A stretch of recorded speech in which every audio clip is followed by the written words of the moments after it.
Purpose Inspired TV is under construction. During this process, we invite you to step into the journey. By joining our team, you have the chance to shape the very fabric of this channel with your creative ideas and skills. We believe that the true essence of innovation lies in collaboration, and together, we can create something truly extraordinary. We will provide content that ignites your passion, inspires personal growth, and encourages a positive impact on society. Our focus is on delivering shows that are entertaining, thought-provoking, educational, and uplifting. We want to hear your voice, your vision, and your recommendations for individuals you would love to see on our channel. We aim to create a channel that resonates deeply with viewers, challenging them to think bigger, dream bolder, and live a life of purpose.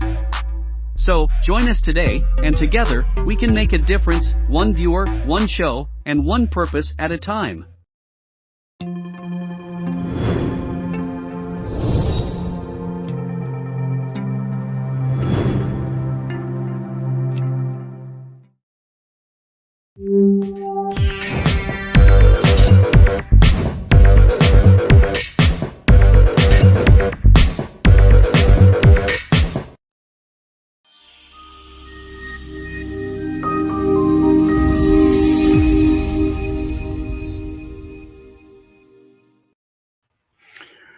What's up, everybody? We are back. There's a lot of people talking about this story. This is a very tragic, very sad story, but we are back. So those who don't know, my show is called From the Mind of Little Joe. You can find me on Facebook, YouTube, and on Purpose Inspired TV. So Purpose Inspired TV aims to bring positive content that helps people, entertaining content, but clean content. But we are constantly on the search for stories to be able to help people. We're looking for content creators. We're looking for more ministries. We're looking for advertisers. So help us grow, help us build up Purpose Inspired TV. If you have not subscribed, it's free. You can go to Roku or you can go to Fire TV.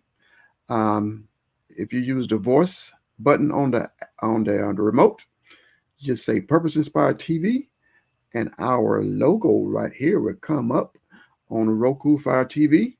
Just click install, and then go ahead and give us 4 or 5 stars, and go ahead and start enjoying the content. All right, we would appreciate it. So let's go ahead and get to it. We are coming back for part 2 of this mystery at Escambia County, Florida. That's on the west coast of Florida. So I'm just going to bring in our guest, and I'm looking down here. I don't even see him. What happened to my guest? I guess his phone dropped off. So just to recap a little bit, I want him to give her restart. Hold just a second, see if he is reaching out to me to see what happened. Why we lost him. Dun, dun, dun, dun, dun. I lost my guess. So I guess I'll give my recap until he comes back in. The guest is going to be Stanley Barnes, and I think right before Easter. Okay, wait, I think he's back. Hold on. Just a second. And any minute, any second. Don't see it yet.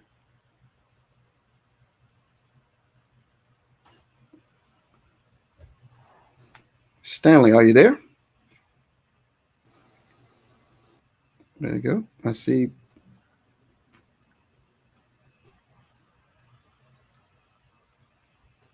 Are you there? I think you got bad. Can you hear me?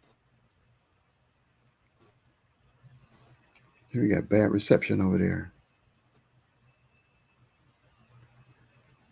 Can you hear me?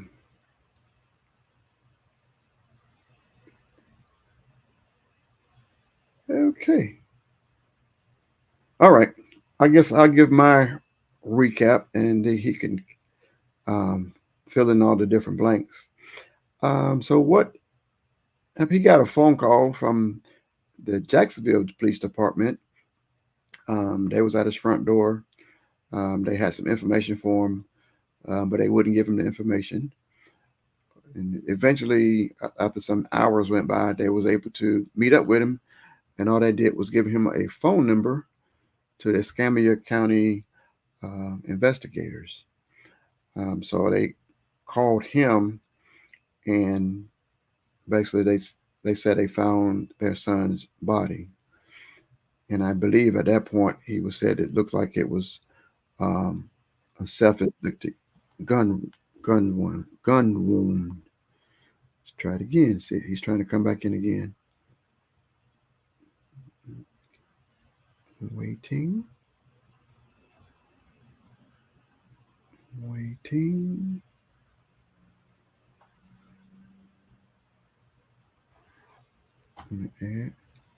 Yes, yeah.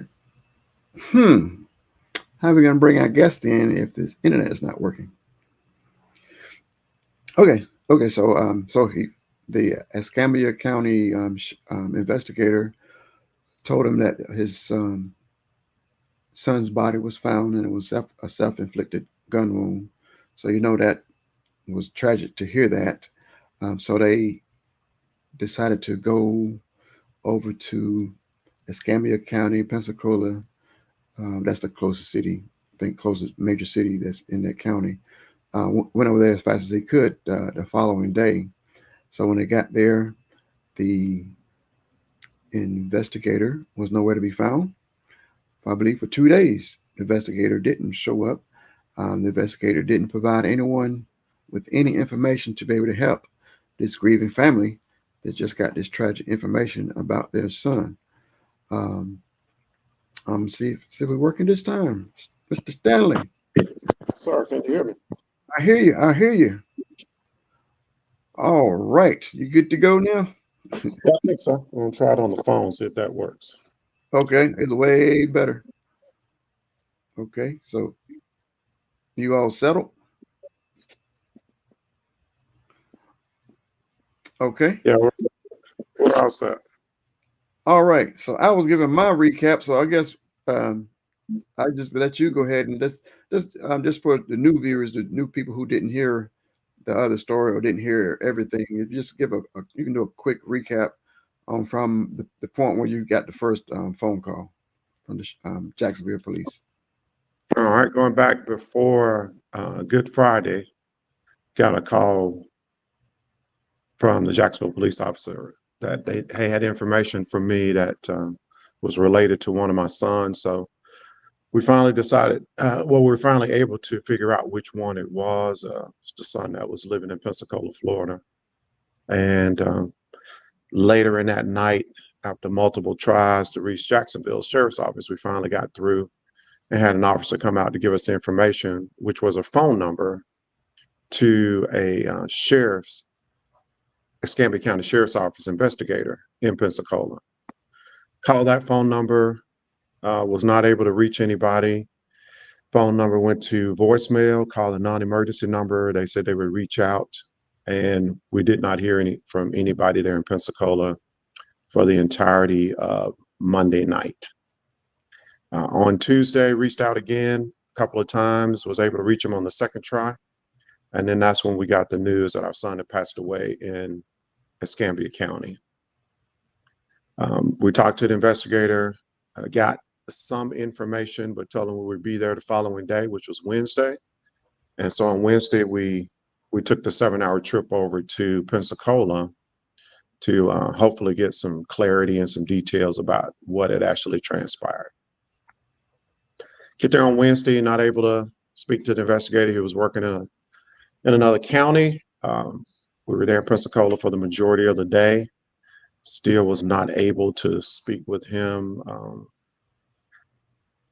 Whole process at that point had become completely dismissive and just no communication on any level that related to compassion at that point. So that was Wednesday.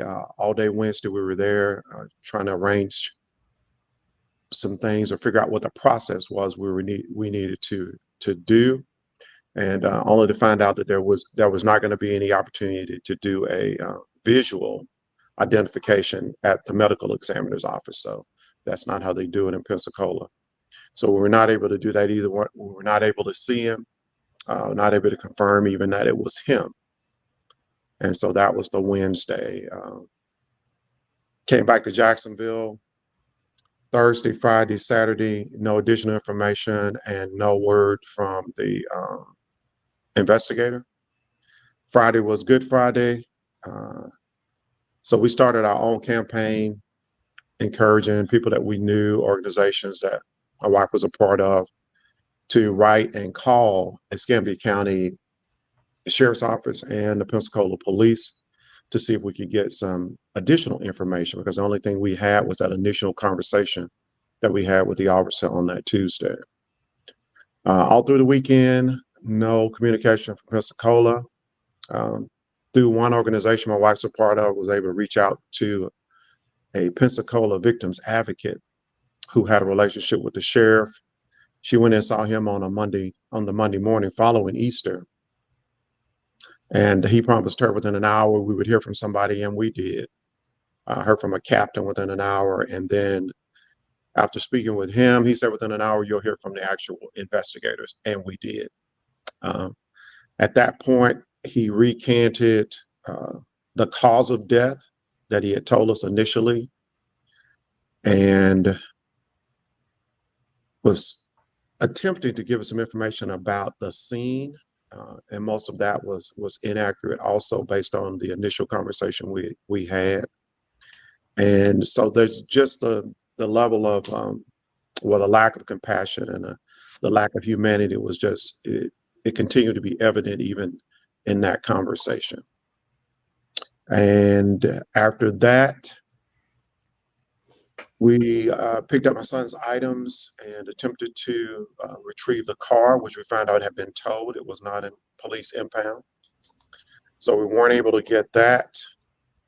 And at that point, we once again headed back home, because the previous Sunday, we were able to get his body released. And so that was actually with the funeral home director in Birmingham. And so we left at that point and headed back to prepare to handle the services. So that kind of brings you right up to date. The services were on April 9th.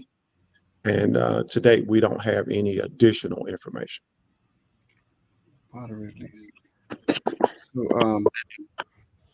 So you're saying, so after, I'll just look to recap some of the notes. Like, it took a week after he told you something happened to your son, but took a week before you finally talked to an investigator.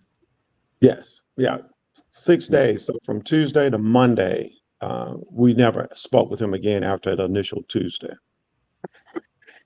And he still gave no explanation on why it took that long. Was he evading you, or? No, he didn't give any explanation other than their computer systems were down.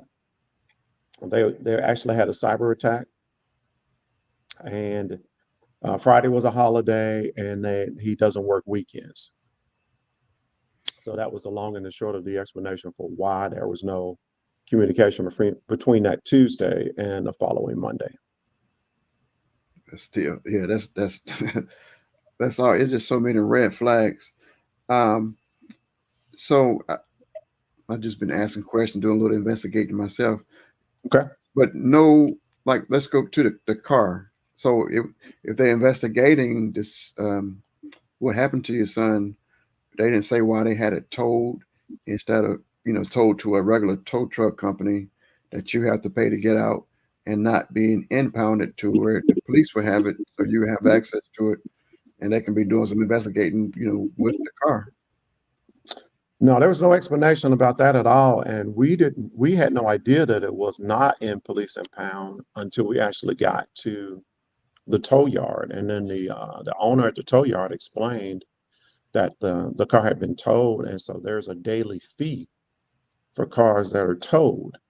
And so at that point, we realized that the level of investigating was probably at a minimal just passed off.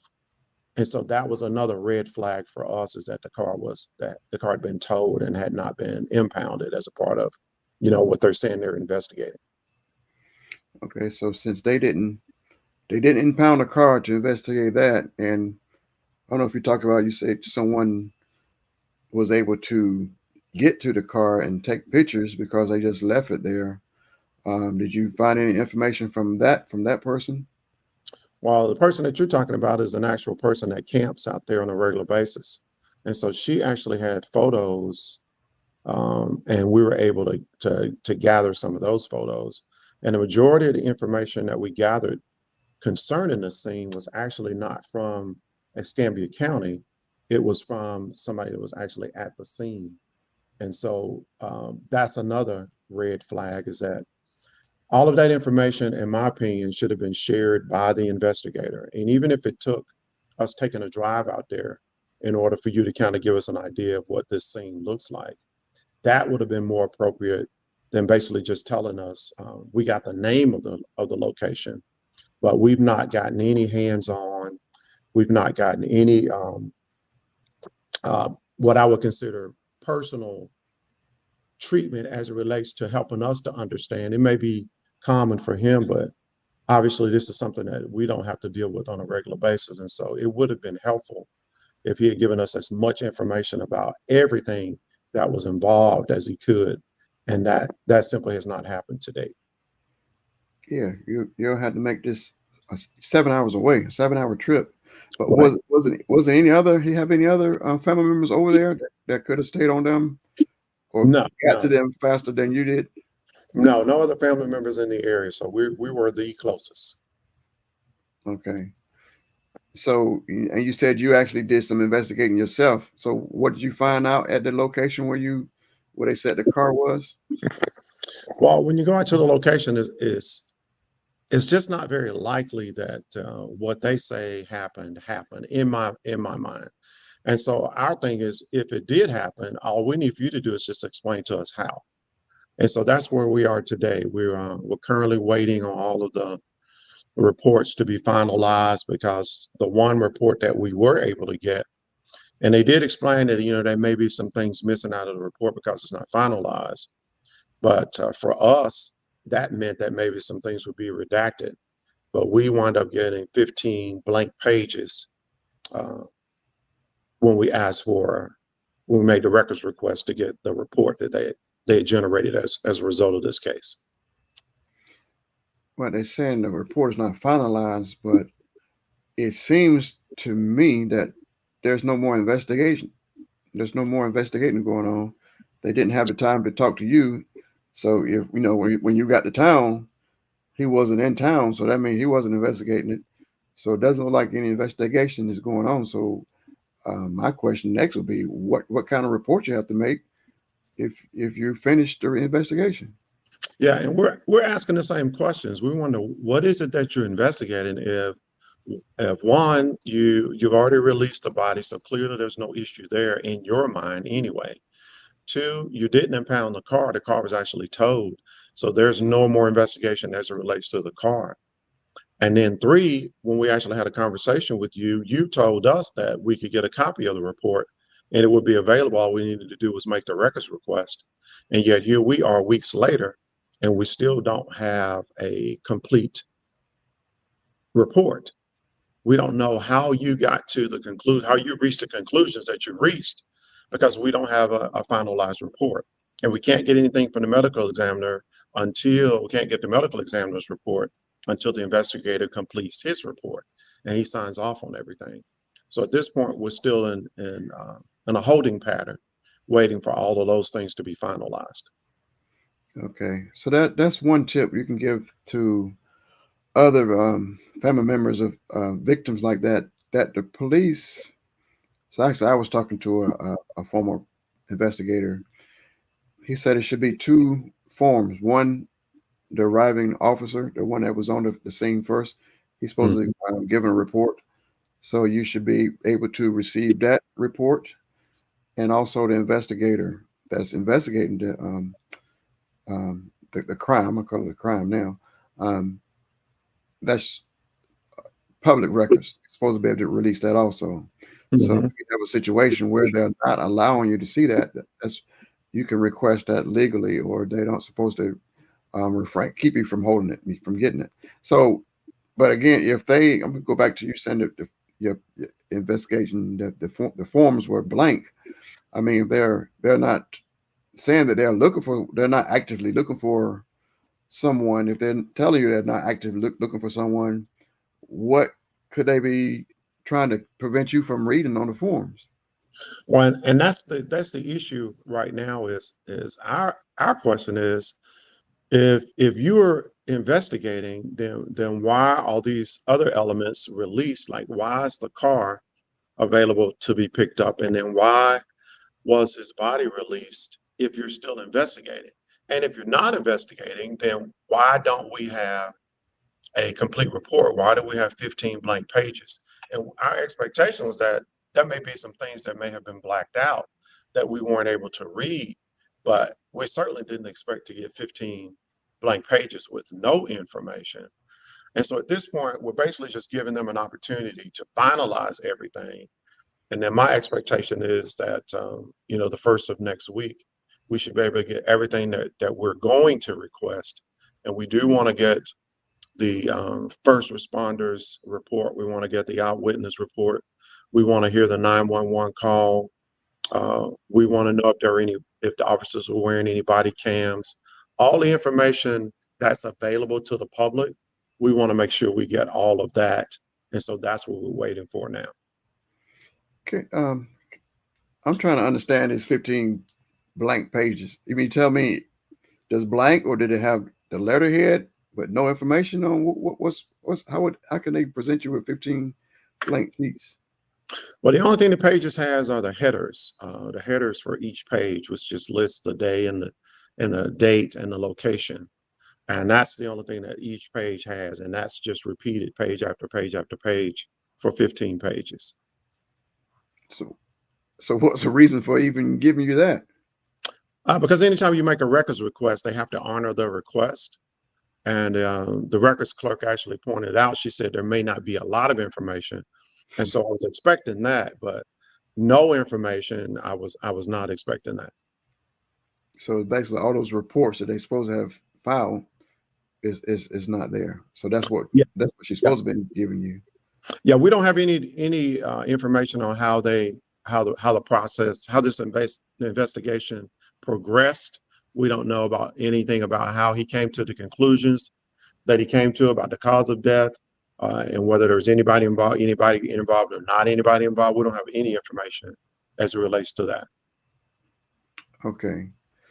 So you still there's just so many questions that you don't have any answers to. But we saw when after the last time we went live, it was some people reaching out and some are actually sharing it. They got hashtags. But we saw that it was a post about your son was missing. So and that was in February. So Yeah. that doesn't line up. That doesn't tie in with this situation. Or No, does that was totally different. It was a time in February when he was gone for 3 days and his friends were looking for him, and he wound up being at this campsite. And so he came back after that and apologized to everybody for them worrying. So that was a totally different situation. okay? So I guess that could put that at ease. So like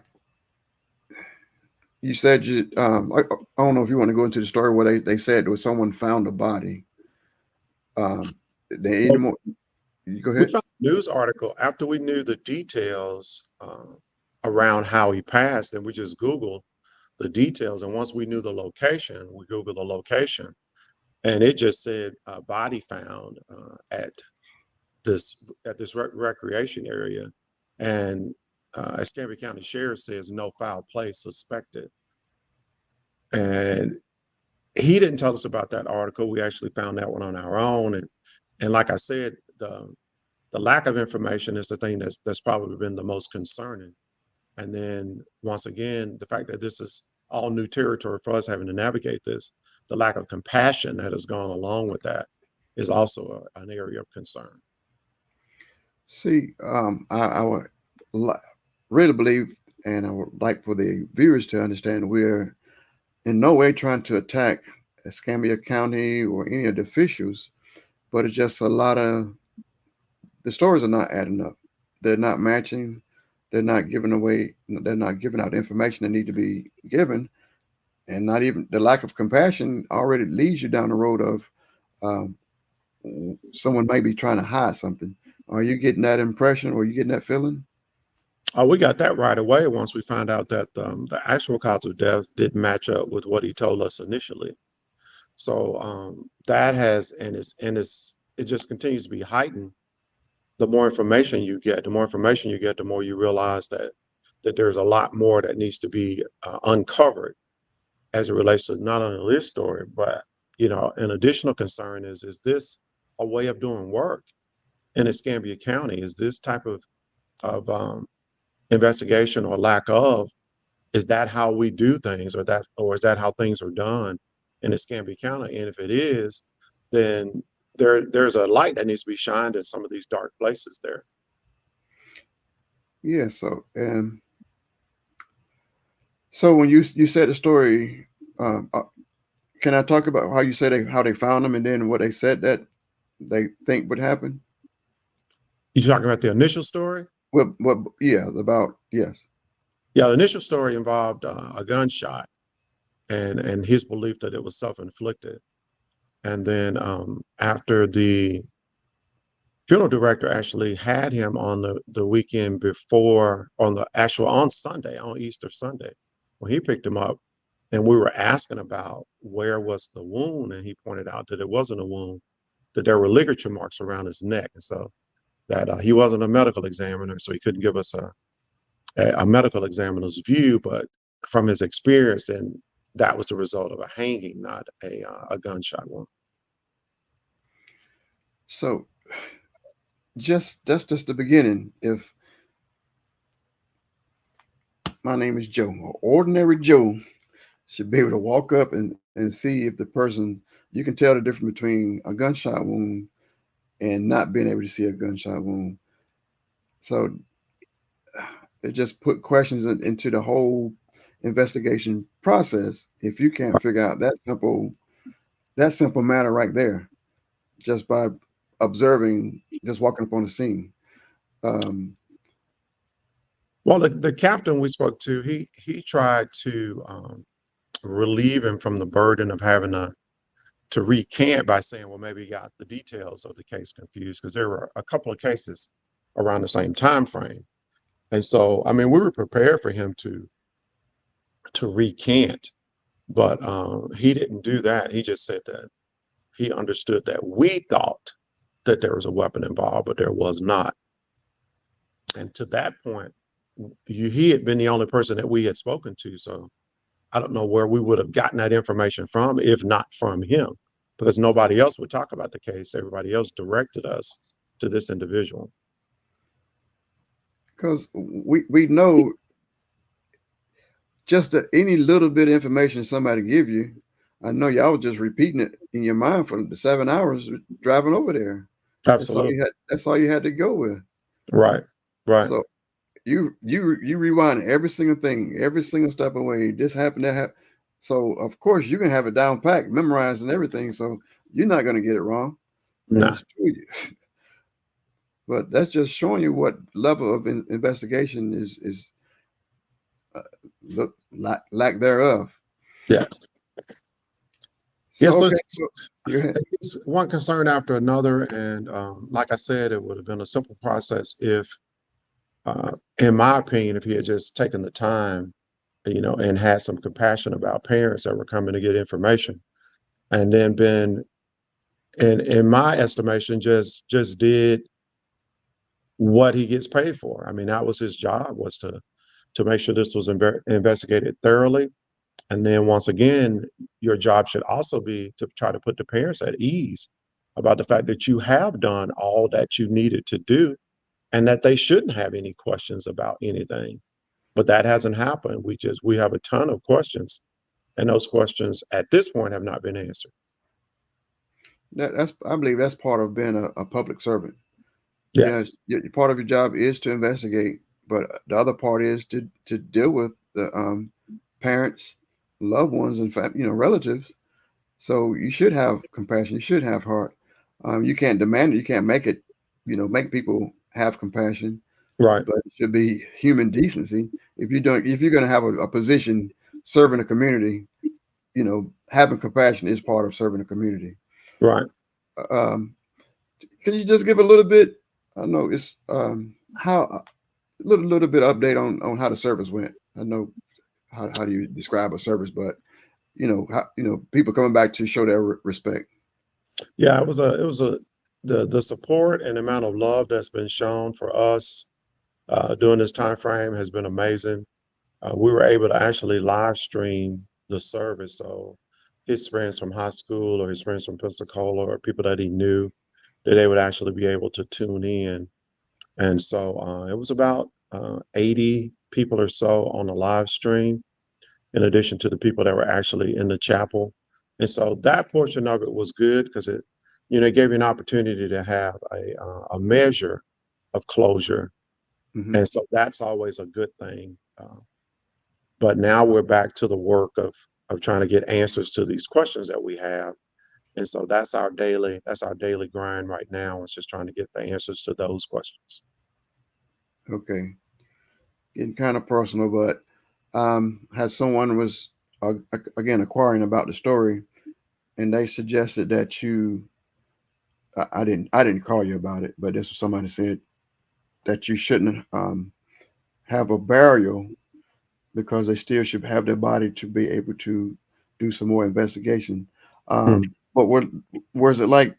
Do you know if pictures and everything possible, as much information, evidence as possible that you got? So the grief of going to do like resume his body shouldn't have to happen, right? I'm just asking.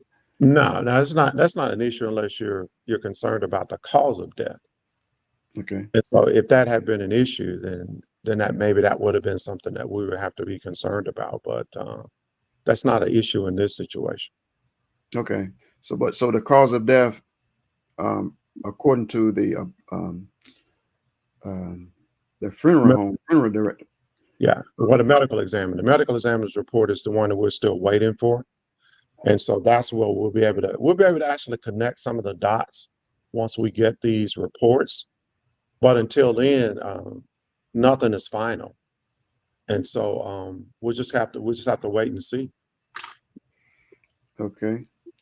All right. So everybody sees you're having a hard time getting any answers from that county officials. So who have you reached out to? Well, I know you reached out to a lot of people. So now the question: Had anybody reached back and given you any assistance and get through this red tape that you're going through? Well, we've got a number of people that have offered support, and so we're waiting on the outcome from some of their intervention. We haven't got anything back yet, nothing definitive back yet, but we've still got people that are actually reaching out to Escambia County and speaking on our behalf, and so we're hopeful that's going to produce some fruit here over the next few days or so.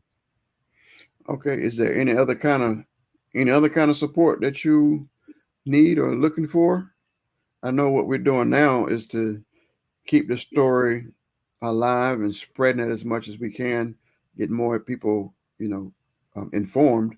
But is anything else that you would need to help support? Yeah, that's probably the most important thing is to make sure that the story doesn't die. But if anybody wants to reach out to Escambia County Sheriff's Office, and inquire about why this family has not been able to get answers, why is it that the report has not been finalized if in fact you are not really investigating anything.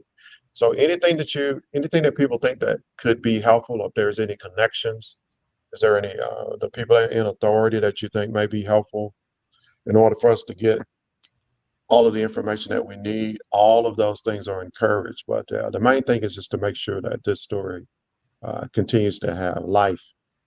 And so prayerfully the end to that will be that we'll get answers to all of the questions that we have. Okay.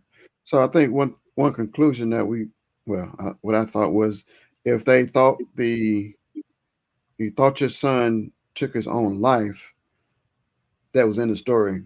No need to investigate. No need to go any further. And then probably the attitude. Um, so somebody had to put the word out to the other officials for them to have that attitude of, yeah, this person took their own life, so don't worry about it. Is that's the same? That's the impression you're still getting when you went over there with the officials? It's just the nonchalantness, dismissiveness, and like I continue to say, just the lack of compassion. Even if that was the case, you're having parents that are coming in, driving in to get as much information as they possibly can.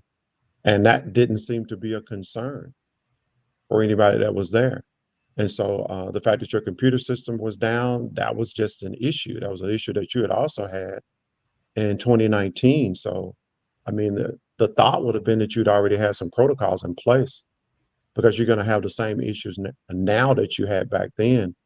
But that turned out not to be the case either. And so our summary of the whole event was that this is how you do work in Pensacola. I mean, this is the level of compassion that you show on a regular basis. So the fact that it was us, it really didn't impact them at all. Yeah. The computer system's going down doesn't have nothing to do with compassion. No, Uh, not at all. Computer system going down doesn't have anything to do with not being able to make a phone call. Doesn't have Mhm. anything to do with not being able to. At least if he knew he wasn't. I'm talking about the investigator. If he Right, knew that he wasn't going to be in town, readily available for you and your wife, and you drove the 7, 8 hours, know that what you're going through, what you're going through in your mind. The computer system didn't stop him from having someone waiting there for you when you got there. right. If it matters, I mean, you're gonna do what matters, and so that's the only assumption you can come to when it's a lack of communication initially, and then afterward, there's still more lack of communication. Then you have to be forced by your supervisors to make a phone call, and so it's just is repeated lack of concern, lack of compassion, and like we said on a number of occasions, it appears to be just the way that work is done in this county. I would encourage anybody too that wants to do anything to contact you there at the station at Purpose Inspired TV, and then they can be assured that whatever they ask you, that you'll get it to me.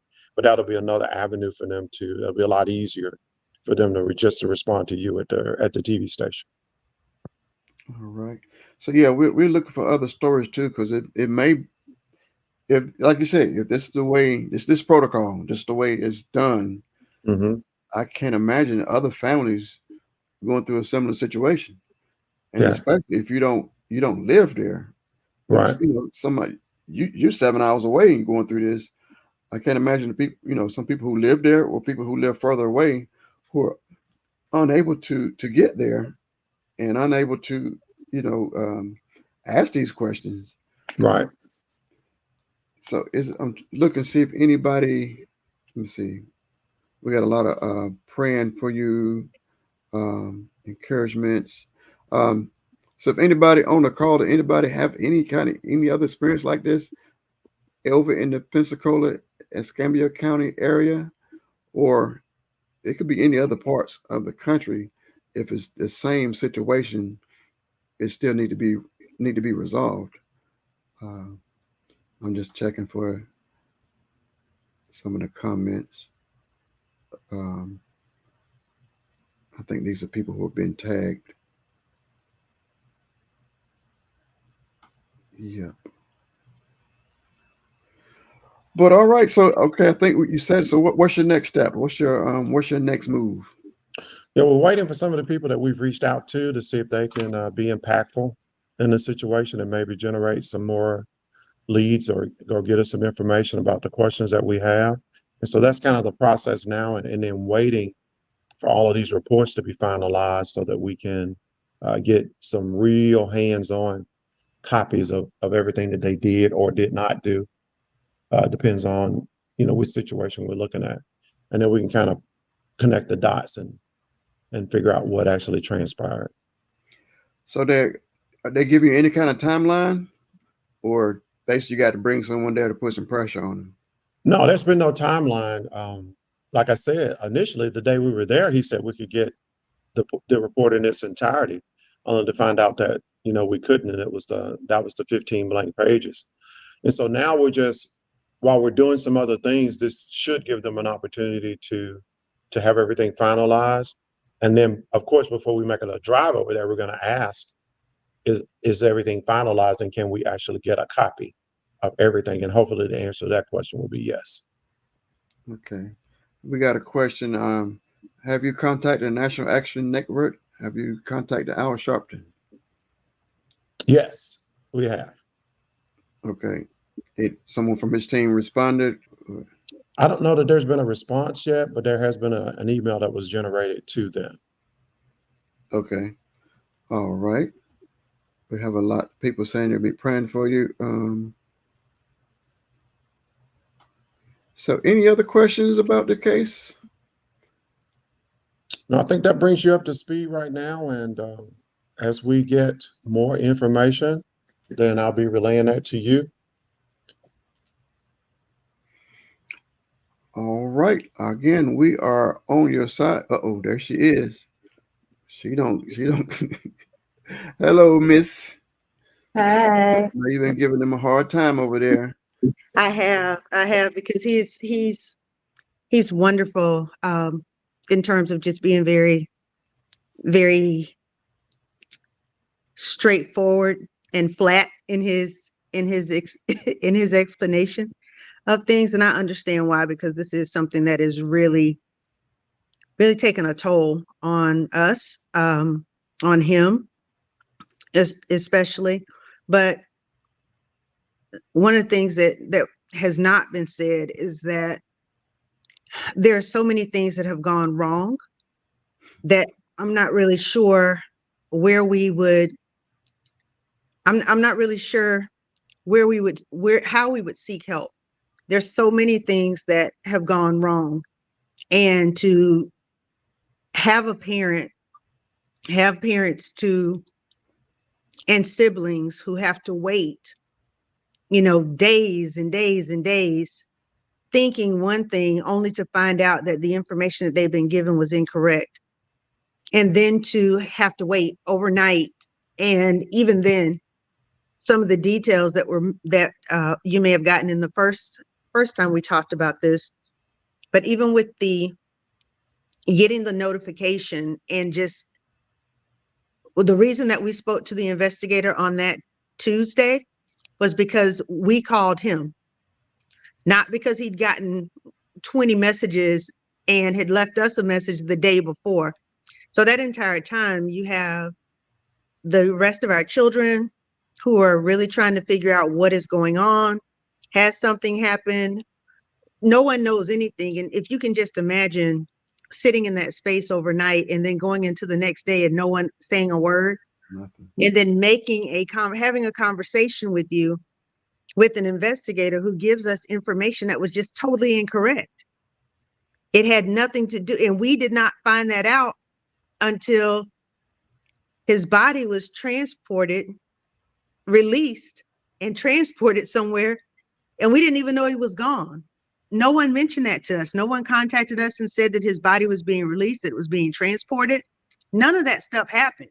So there are a lot of details that are here that are just raising a lot of red flags. And what concerns me the most is, again, a total lack of communication.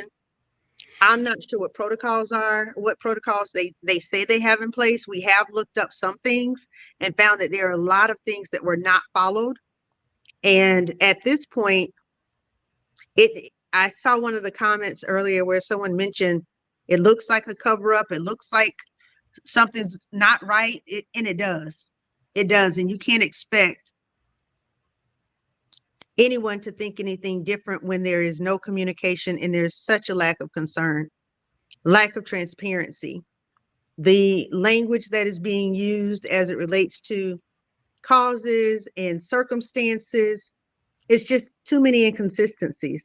And if you can really look at parents and tell them, or not look at us because he never showed up to our meeting, but to have a conversation, a forced conversation, by the way, and to be able to say something like, you didn't get in contact with people because it was a holiday coming up and then Easter. I mean, we're talking Tuesday to Sunday. What do you mean Easter? I mean, Easter was Sunday.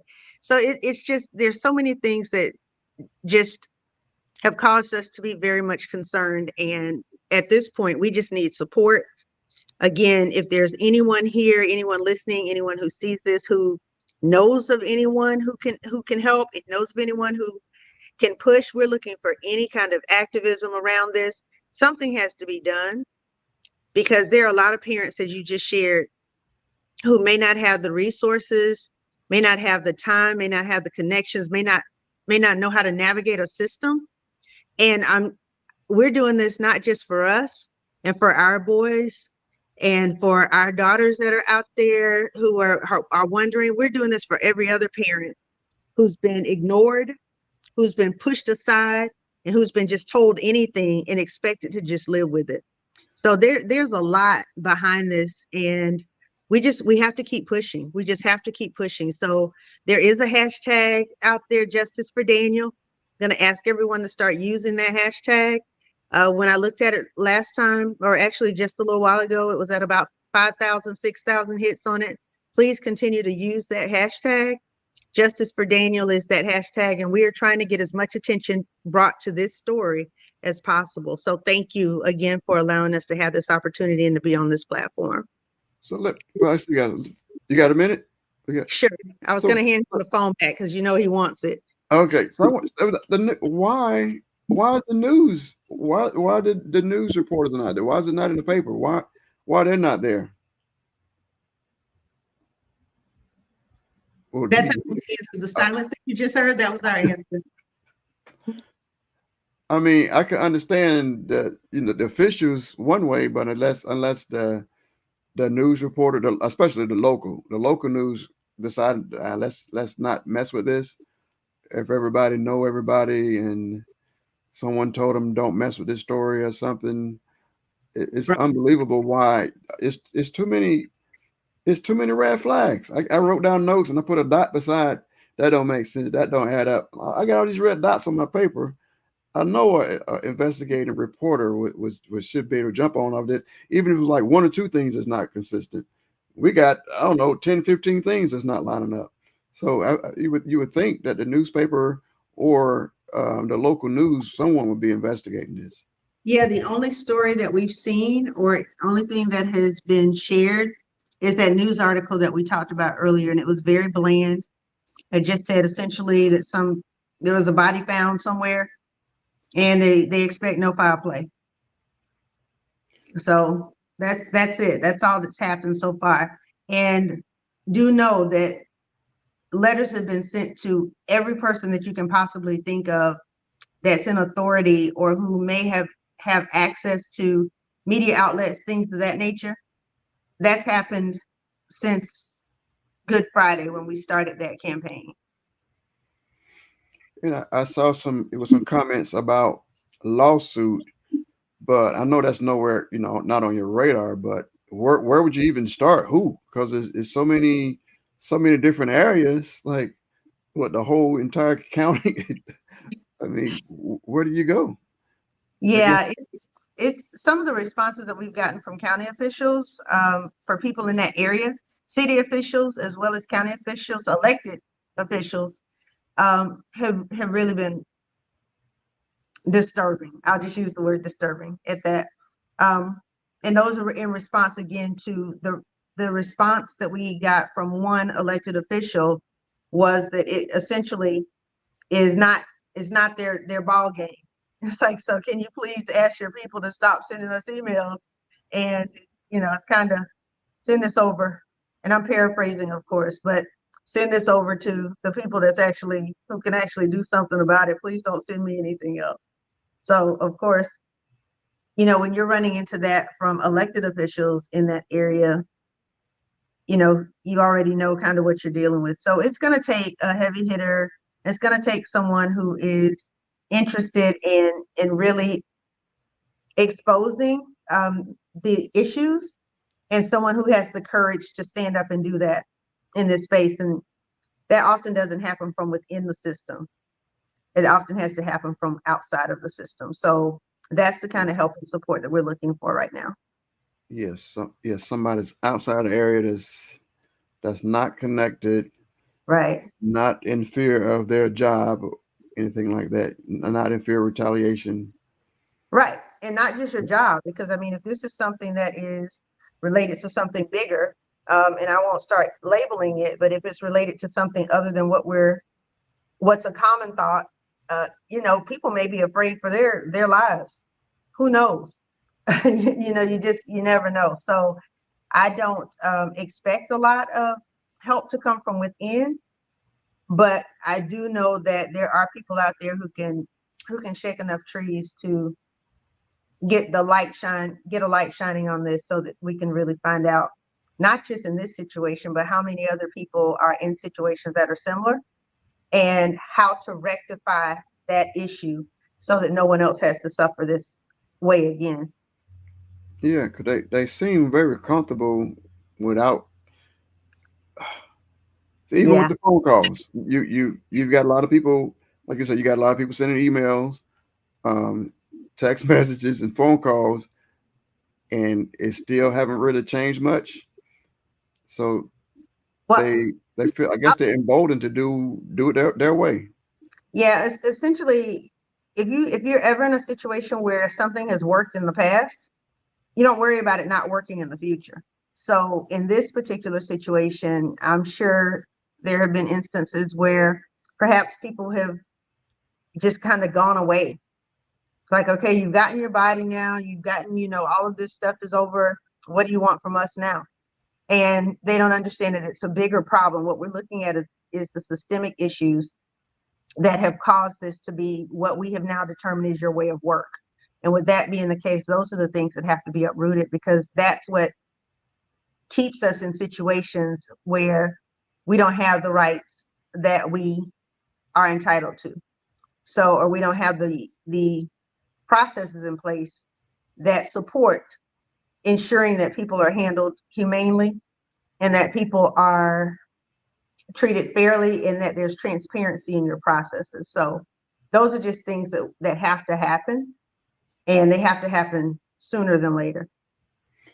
So I'm thinking if they would have had more compassion and would have had one story, and this it would be over. Yeah, The story would probably be behind us now. But I think it had to come out this way for us to even to want to dig more, But it's just crazy. yeah, I think it had to turn out this way, or you wouldn't be still investigating and trying to find out answers. right, right. And again, it had to. I just hope that my prayer is that at the end of this, when we get to the end of all of this, that there are systems in place that keep people from having to suffer this same fate, and that there are mandatory practices, processes, and procedures that are in place that attack any kind of systemic or systematic inequities, that those things are hammered out and removed from the system, so that we aren't continuing to be victimized by the people that are supposed to be protecting us. All right. I know this is way left field. We talked about it the other day. Um, the part about, I always felt this way. TV tell us that if you have a loved one that's passed away, you can go identify the body. They didn't allow that to happen. I talked to an investigator. He said that's the law, that we don't identify bodies anymore. So I did a little dig. I didn't dig a lot. I couldn't find that. I saw some areas where it said that it's an option, or some places don't ask, but I couldn't find that law that said that you are no longer allowed to come identify your loved one. Have you heard anything new on that? No, so we've looked into that as well. So has we also have friends who have looked into that. And as of right now, we've not been able to find anything that says that there's a law that requires you not to be able to do that. And I want you and everyone listening to be aware that we did not, the first time that we had an opportunity to see Daniel and to be sure that it was Daniel, honestly, was in Birmingham. Once his body had been taken to Birmingham. That was well over a week after this started. So that leaves even more questions. So if they having a bad time investigating this other stuff and had a hard time finding you, how did they know 100% without a shadow of a doubt that was him, without no relatives identifying him? Right. Those questions are questions that we all still have. And at this point, we're just we're in a holding pattern right now. And that's the one thing that's probably most frustrating, is that we are in a holding pattern. And being in that holding pattern, it makes it uncomfortable for us because we don't know. We don't know. We still don't know. If you were to ask us right now what day our son lost his life, we couldn't tell you. We couldn't tell you. It would be a guess. Right. The silence. The silence speaks volumes, but it would be a guess. And especially all this time. Yes. And no reports, and doesn't look like any investigating is going on. They either don't know or don't want to say. Right. Right. And both of those are unacceptable. Both of those are completely unacceptable. Yeah. Yeah. So I tell you, I'm sorry that you have to go through this. And I go back to this one verse: all things work together for the good. We can't bring your son back, but if some good is going to come out of this, his life is going to bring some kind of good out of this. It has to. And I know our other son, I saw him on just a little while ago when I was on the other, watching from the other computer, and I saw him on, and I saw him, one of his comments was something like, I just want justice for my brother. And for us sitting in these seats, it's hard to hear that and not be able to give that to him, not be able to say, this is how this is going to happen. So that's very hard. It's hard. It's hard to have to hear them and watch them and to know what they're feeling and not be able to give them any answers. And that for us is just completely unacceptable. Yes. Especially it's completely unacceptable. People seem like they have information but refuse to give the information. Right. Or either they don't because they just chose not to view it as anything other than one other person dead. So it's tragic. Yes. Okay. Well, any final words, sir? Nope, I think that's about it for today. Hopefully next week we'll have a positive update, and we'll actually have some copies of the report and be able to connect some of these dots that we've not been able to connect yet. So that's our hope, that's our prayer, and we just appreciate all the support, one that you've given us, and then everybody else that has done anything, whether big or small. We appreciate that support also. All right. Well, we thank you, and let me know. We can go and do another show. Keep the people updated. We want y'all to keep this going. I'm gonna put this post up here. Kathy just said it earlier. Justice for Daniel. Hashtag Justice for Daniel. We want these national syndicated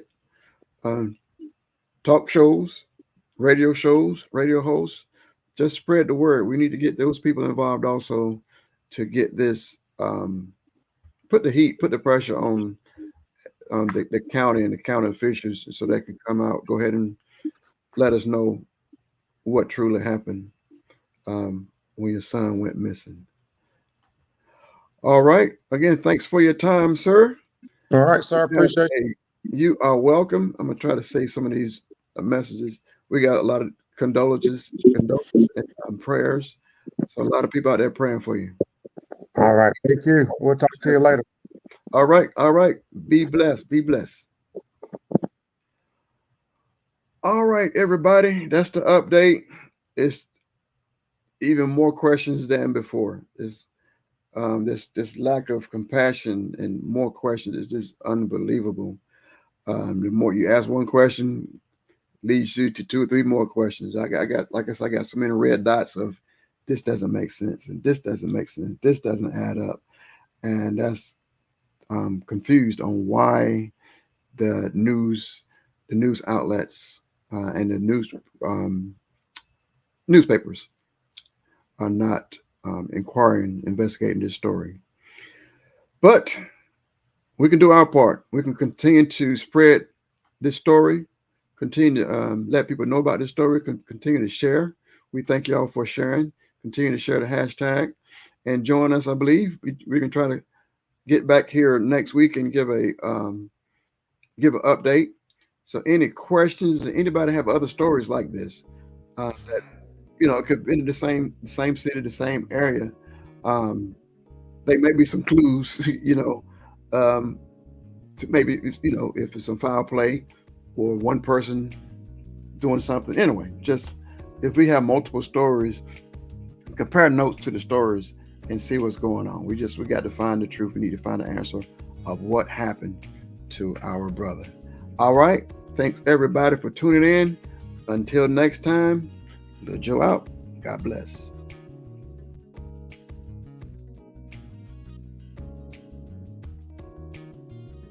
Purpose Inspired TV is under construction. During this process, we invite you to step into the journey.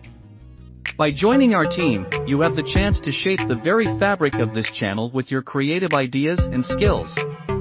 We believe that the true essence of innovation lies in collaboration, and together, we can create something truly extraordinary. We will provide content that ignites your passion, inspires personal growth, and encourages a positive impact on society. Our focus is on delivering shows that are entertaining, thought-provoking, educational, and uplifting. We want to hear your voice, your vision, and your recommendations for individuals you would love to see on our channel. We aim to create a channel that resonates deeply with viewers, challenging them to think bigger, dream bolder, and live a life of purpose. So, join us today, and together, we can make a difference, one viewer, one show, and one purpose at a time.